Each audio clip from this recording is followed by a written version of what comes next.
A fourth suspect in the killing of American marine biologist Dr. Kent Carpenter has surrendered to authorities. For the details, we have mobile journalist Jazz Paredes. Jazz, what are the details of the suspect's surrender? Yes, Denise, kaninang umaga nga ay kinumpirma sa atin ng Philippine National Police na ang ikaapat na suspect sa pagpatay kay Dr. Kent Carpenter, American biologist, noong July 12 sa Negros Oriental ay sumuko kaninang umaga sa Police Regional Office ng Negros Oriental.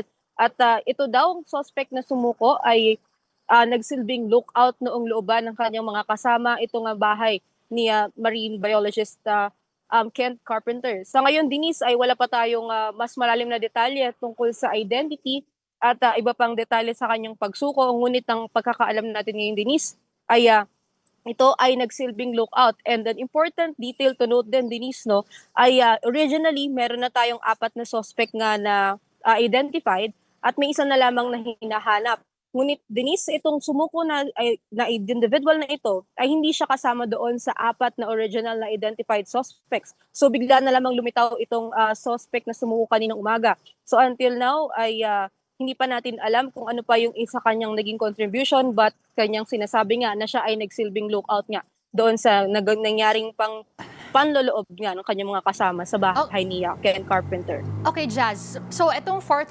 suspect, lookout daw siya. Pero nagbigay ba siya ng detalye on kung ano yung naging role ng mga naunang suspects?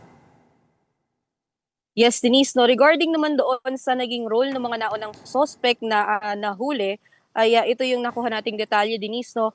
Isa dito, si alias na MO, siya yung umano'y bumaril kay Carpenter na naging sanhi ng kanyang pagkamatay, at isang alias JF na umano'y nanggahasa daw sa kanyang kinakasama ng biktima.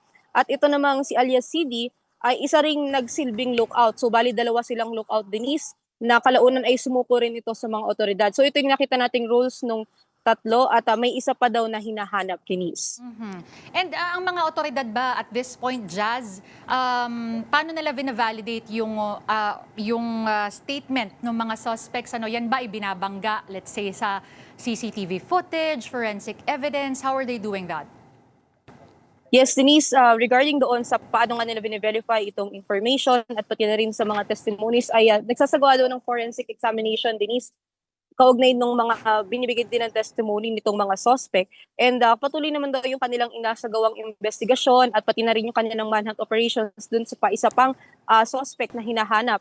And they are assuring na kalang mainam at sinusuri itong detalye ng kaso at lahat ng posibleng anggulo o motibo nga ng pinagmulan nitong insidente ng pagkabatay nga ni Carpenter kanilang tinitignan, Denise. Mm-hmm. Cambio tayo konti, Jazz. Kamusta naman yung preparations dyan ng police for the President's SONA, July 27?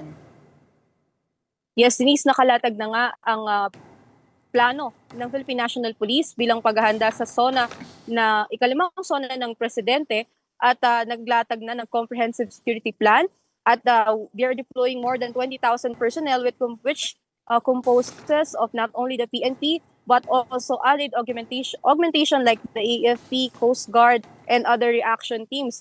And kanina nakapanayam natin si NCRPO spokesperson Major Hazel Asilo, and according sa kanya, ay meron na daw silang mga namomonitor na grupong nagre-request na magsagawa ng rally sa Quezon City. Sa ngayon ay apat nga yung kanilang figures, ngunit hindi pa nila masabi kung saang area at ano yung eksaktong mga pangalan ng mga grupo na ito.